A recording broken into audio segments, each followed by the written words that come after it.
Doctor MP മണി. ഇന്ന് ഈയിടെയുണ്ടായ അനുഭവത്തെക്കുറിച്ചാണ് പറയാൻ ആഗ്രഹിക്കുന്നത്. ഒരു 3 മാസങ്ങൾക്ക് മുമ്പ് ഒരു വിവാഹ പാർട്ടിയിൽ വെച്ചാണ് പരിചയമുള്ള ഒരു സ്ത്രീയെ കണ്ടത്. അപ്പോൾ അവർ പറഞ്ഞത് 10 വർഷമായി ഈ ചികിത്സയിലാണ്, ആയുർവേദ ചികിത്സ ചെയ്യുന്നത്. അത് സന്ധിവാതമാണ് രോഗം. എന്തായാലും ചികിത്സ മുന്നോട്ട് പോകുന്നുണ്ട്, പക്ഷേ നമ്മൾ ഉദ്ദേശിക്കുന്ന രീതിയിൽ റിസൾട്ട് കിട്ടുന്നില്ല, ഒന്ന് വന്ന് കണ്ടാൽ കൊള്ളാമെന്നുണ്ട് എന്ന് പറഞ്ഞു. അപ്പോൾ ഏത് രോഗി വരാം എന്ന് പറഞ്ഞാലും രക്തപരിശോധന നടത്തിയേ വരാവൂ എന്ന് നിർബന്ധമായിട്ട് ഞാൻ പറയാറുണ്ട്. ഇവരോടും അത് തന്നെ പറഞ്ഞു. രക്തപരിശോധന റിസൾട്ടുമായി അവർ വന്നപ്പോൾ ESRൻ്റെ നില 64ആണ്. ഒരു ഹീമോഗ്ലോബിൻ്റെ ലെവലിലും കുറവുണ്ടായിരുന്നു, ബാക്കി വലിയ പ്രശ്നങ്ങളുണ്ടായിരുന്നില്ല. അപ്പോൾ അവരോട് കാര്യങ്ങളൊക്കെ പറഞ്ഞ് മനസ്സിലാക്കി കൊടുത്തു. അവരുടെ സഹോദരനും കൂടെ ഉണ്ടായിരുന്നു. അതിനെ കേന്ദ്രീകരിച്ചാണ് നമ്മൾ പുതിയ അറിവുകൾ അനുസരിച്ചുള്ള ചികിത്സ എന്ന് പറഞ്ഞു. വളരെ കുറച്ച് മരുന്നുകളെ കൊടുത്തുള്ളൂ. അവരോട് കാര്യങ്ങളൊക്കെ പറഞ്ഞ് മനസ്സിലാക്കി കൊടുത്തു. ജീവിതശൈലിയിൽ കുറച്ച് മാറ്റങ്ങൾ വേണ്ടിവരും, മരുന്നുകളുടെ ആവശ്യം വളരെ കുറച്ചേ ഉള്ളൂ, അത് കഴിച്ചാൽ മതി എന്നുള്ള കാര്യങ്ങൾ കുറച്ച് ചിട്ടകളൊക്കെ പറഞ്ഞു കൊടുത്തു. ആഹാരത്തിൽ കുറച്ച് ക്രമീകരണങ്ങളൊക്കെ പറഞ്ഞു കൊടുത്തു. 10 ദിവസം കഴിഞ്ഞ് ഇവർ വീണ്ടും രണ്ടാമത് അടുത്ത റിസൾട്ടുമായിട്ട് വന്നപ്പോൾ ESR 14ആണ്. ഹീമോഗ്ലോബിൻ്റെ ലെവൽ ഉയർന്നിട്ടുണ്ട്. ഇവർ പറഞ്ഞത് ഇപ്പോൾ വേദനകളൊന്നുമില്ല, വളരെ ശാന്തമാണ്, കാര്യങ്ങൾ ഏറെക്കുറെ പൂർണ്ണമായി മാറിയ അവസ്ഥയിലാണ് എന്ന് പറഞ്ഞു. അപ്പോൾ അദ്ദേഹത്തിൻ്റെ മകനാണ് അന്ന് കൂടെ വന്നിരുന്നത്. മകൻ ഒരു കോളേജ് അധ്യാപകനാണ്. അദ്ദേഹം എന്നോട് ചോദിച്ചു, ഈ ഒരു അനുഭവം ജീവിതത്തിൽ ആദ്യമാണ്, എങ്ങനെയാണ് ഇത് സംഭവിക്കുന്നത് എന്ന് ചോദിച്ചു. അപ്പോൾ അതിന് വളരെ ലളിതമായാണ് ഞാൻ മറുപടി കൊടുത്തത്. കാരണം ഞാനൊരു പഴയ ശാസ്ത്ര സാഹിത്യ പരിഷത്തുകാരനാണ്.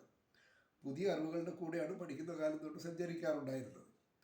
അപ്പോൾ പുതിയ അറിവുകളിലൂടെ നമ്മൾ പോകുമ്പോൾ ഇത്രയൊക്കെ ഉള്ളൂ. ചികിത്സ എന്ന് പറയുന്നത് വളരെ ലളിതമാണ്. ആദ്യം നമ്മൾ ഏറ്റവും പുതിയ അറിവുകളനുസരിച്ച് രോഗിയുടെ രോഗനിർണയം നടത്തണം. അത് നടത്തി കഴിഞ്ഞാൽ ഏറ്റവും പുതിയ അറിവനുസരിച്ച് ജീവിതശൈലിയെക്കുറിച്ച് മാറ്റങ്ങൾ വരുത്തുകയും ആഹാരം ക്രമീകരിക്കുകയും ചെയ്താൽ മരുന്നിൻ്റെ ആവശ്യം കുറച്ചേ വരും. അപ്പോൾ ജലദോഷം മുതൽ ക്യാൻസർ വരെയുള്ള രോഗങ്ങളിൽ ഇത് സാധ്യമാണ്. പക്ഷേ ഏറ്റവും ദുഃഖകരമായ ഒരു കാര്യം പറയാനുള്ളത്, നമ്മുടെ ആശുപത്രികൾ ഇപ്പോൾ അങ്ങനെയല്ല പ്രവർത്തിക്കുന്നത്.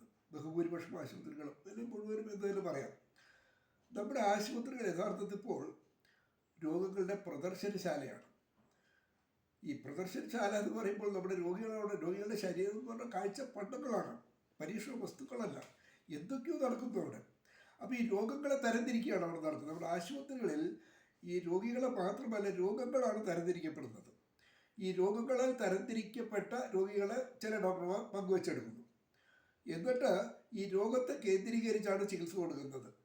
അപ്പോൾ അതിന് നമ്മൾ മനസ്സിലാക്കേണ്ട ഏറ്റവും വലിയൊരു ദുരന്തം എന്ന് പറയുന്നത്, ഡോക്ടർമാരുടെ ശ്രദ്ധ രോഗികളിൽ നിന്ന് രോഗങ്ങളിലേക്ക് മാറിപ്പോയിരിക്കുന്നു എന്നുള്ളതാണ്.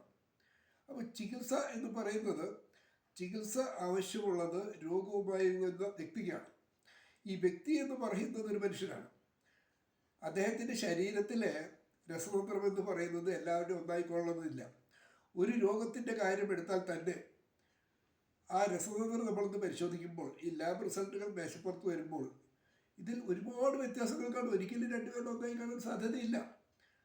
അതുപോലെ തന്നെ ഈ രോഗി എന്ന് പറയുന്ന വ്യക്തി ഒരു മനുഷ്യനാണ്. ആ മനുഷ്യനെന്ന് പറയുന്നത് ശരീരം മാത്രമല്ല, അയാൾക്കൊരു മനസ്സുണ്ട്, കുറേ ചിന്തകളുണ്ട്.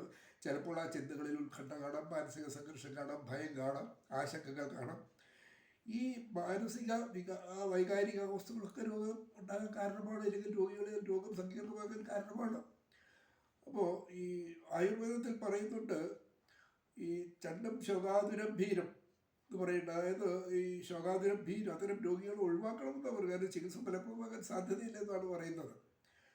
പുതിയ അറിവുകളിൽ പറയുന്നത്, ഈ രോഗി നെഗറ്റീവ് ആകുമ്പോൾ, ഭയാശങ്കകൾ മനസ്സിൽ നിറയുമ്പോൾ നെഗറ്റീവ് ഹോർമോൺസ് കൂടുതൽ റിലീസ് ചെയ്യപ്പെടുന്നു. അതിൻ്റെ ഭാഗമായി മരുന്നുകളോട് ശരീരം പ്രതികരിക്കുകയില്ല. നമ്മുടെ വാർത്തകൾ നമ്മൾ ശ്രദ്ധിക്കാറില്ലേ? അദ്ദേഹം മരുന്നുകളോട് പ്രതികരിക്കുന്നില്ല എന്ന് ഡോക്ടർമാർ പറഞ്ഞു. പ്രതികരിക്കാത്തത് രോഗിയുടെ മാനസികാവസ്ഥ കാരണമാണ്. അപ്പോൾ നമ്മൾ ഏത് രോഗി വരുമ്പോഴും ആ രോഗിയെ ഒരു സമ്പൂർണ്ണ മനുഷ്യനായി കാണണം. ആ മനുഷ്യനായി കണ്ട് വിശദമായ ആവശ്യമായ ലബോറട്ടറി പരിശോധനകളെല്ലാം നടത്തി അതിനെ കേന്ദ്രീകരിച്ച് ചികിത്സിച്ചാൽ രോഗം മാറും, അത് ഉറപ്പാണ്. അപ്പോൾ ESRൻ്റെ കാര്യത്തിൽ പറയുമ്പോൾ, എന്താണ് ESR എനിക്കും അറിയില്ലായിരുന്നു. അപ്പോൾ ഈ തൊഴിലിൻ്റെ ഭാഗമായി കുറച്ചു കാലം ഈ പാലായിൽ ഒരു സ്വകാര്യ സ്ഥാപനത്തിൽ ജോലി ചെയ്തിട്ടുണ്ട്. അപ്പോൾ ആ കുടുംബത്തിലെ അംഗം ഡോക്ടർ ശ്രീകുമാരൻ നായർ അമേരിക്കയിലെ മയോ ക്ലിനിക്കിലെ ശാസ്ത്രജ്ഞനാണ്. അപ്പോൾ അദ്ദേഹം ഒരിക്കലും അവധിക്ക് വന്നപ്പോൾ പല പ്രാവശ്യം അദ്ദേഹം സംസാരിക്കാൻ കഴിച്ചിട്ടുണ്ട്. അപ്പോൾ അദ്ദേഹത്തോട് ഒരു ദിവസം ഞാനത് ചോദിക്കേണ്ട 84 സംഭവം, ഈ ക്യാൻസറിൻ്റെ സൂചനകൾ കിട്ടാൻ എന്താണ് വഴി എന്ന് വളരെ ചിലപ്പോൾ വിഡിത്തമാണോ എനിക്ക് അറിയില്ല. വളരെ സിമ്പിളായിരുന്നു മറുപടി, ESR നോക്കിയാൽ പോരെ. അപ്പോൾ അത് കഴിഞ്ഞതിന് ശേഷമാണ് കോട്ടയത്ത് ഡോക്ടർ CP മാത്യു സാറായിട്ട് പരിചയപ്പെടുന്നതും അദ്ദേഹത്തിന് കൂടെ കുറേ കാലം നടന്നത്. അദ്ദേഹം ഇതുപോലെ ചോദ്യങ്ങൾക്ക് കൃത്യമായ ഉത്തരം തരുമായിരുന്നു. അദ്ദേഹത്തിനോട് ചോദിച്ചു, എന്താണ് സാർ ESR കൂടാൻ കാരണം? വളരെ സിമ്പിളാണ് മറുപടി, destruction of the tissues and inflammatory condition cause and increase in the ESR. എത്ര എളുപ്പമാണ്. അപ്പോൾ ഏത് രോഗി വരുമ്പോഴും രോഗിയുടെ ശരീരത്തിലെ രസതന്ത്രവും മനഃശാസ്ത്ര വശമനുസരിച്ച് നമ്മൾ കൈകാര്യം ചെയ്താൽ രോഗം മാറിയിരിക്കും, അത് ഉറപ്പാണ്.